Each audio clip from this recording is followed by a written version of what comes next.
ciidamada difaaca Buuhoodle gaar ahaan ciidamada daraawiishta iyo ciidamo beeleedyo ayaa saaka kormeer indhaindhayna waxay ku tageen deegaano dhinaca waqooyi ka xiga magaalada Buuhoodle. ciidamadan ayaa lugtoodii ugu horeeyay waxay ka bilaabeen deegaanka Hagoogane waxayna markii dambe u gudbeen balliga qadiimiga ee Kalshaale oo ah balli caana. sidoo kale waxay ciidamadan kormeerkooda waxay ku tageen deegaanada Meegaagale iyo Soo joogto waxayna halka kula kulmeen waxgaradka deegaanadaasi waxayna kala hadleen adkeynta ammaanka iyo xuduudaha gobolka Cayn. waxa halkan ka hadlay saraakiisha ciidamadan hogaaminayay waxayna fariin u direen taliyaha ciidamada Soomaaliland oo dhawaan ka hadlay warbaahinta. sidoo kale waxay soo dhaweeyeen ciidamadii ka soo goostay maamulka Soomaaliland ee dhawaan ku soo biiray ciidamada Puntland. oo ay bishu tahay 20 bishii 8aad waxaanu kormeer shaqo ku marnay Hagoogane Kalshaale Meegaagale goobaha aanu marnay waa goobihii ay ka geysatay ciidamada Soomaaliyeedka ama Soomaaliland ay xasuuq badan ka geysteen. goobtan aan hadda taaganahay waad garanaysaan waa balligii Kalshaale 500 oo nin oo gobolada SSC u dhashay ayaa nuuxtaan ninka leeyahay agta ku mari handana habeen hore waxaad maqlayseen wuxuu ku hadlayay iyo aflagaadooyinkiisii iyo hadalladiisii uu la cid gacan ku dhigla ku sheegay. waxaan aad u xusuusanahay waxaan leeyahay gobolada SSC xasuuq uu ka geystay waa midaan aad loo ilaawi doonin.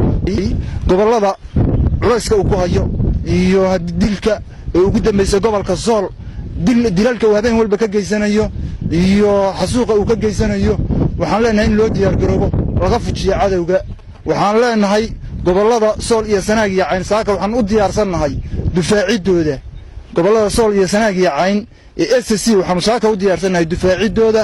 waxaan leenahay hubka hal la qaato waxa la iska dhacsho fursadda iyo chance-ka aan maanta haysanahay looga faa'iideysto cadawga inagu gaamuray ee dhiigeeniisu u miiranayay ku najaxay sidoo ugu najaxay wad aragtaan nuuxtaan dhiigiina sidoo ugu najaxay. waxaan leenahay hal la diyaar garoobo waxana la iska dhacsho dadka shacabka ee maatada sida beesha habar jecla iyo qabiiladana hal nabadgelyo hal la siiyo. waa goobtani waa goobtii ay ka dhacday dagaalkii xumaa ee Kalshaale oo goobta aan taaganahay hadda saaka socdaal baan ku soo marnay Hagoogane Meegaagale Soo joogto gobol meelihii ay ka dhaceen dagaaladii xumaa maamulka Soomaaliland uu la galay gobolada SSC.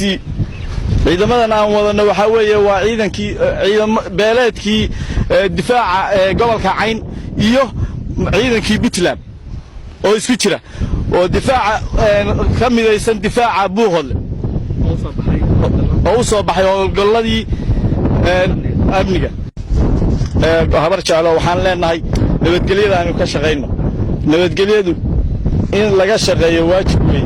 annagu waxaan u soconnaa ama u diyaarsanahay maamulka Soomaaliland inaanu meel kasta uu joogaba inaanu ka howlgalno gobolo tiimaana ilaawin halkan ka dhacday dadkii halkan lagu xasuuqay xasuuqiisii maana ilaawin rag ilaaway manihin.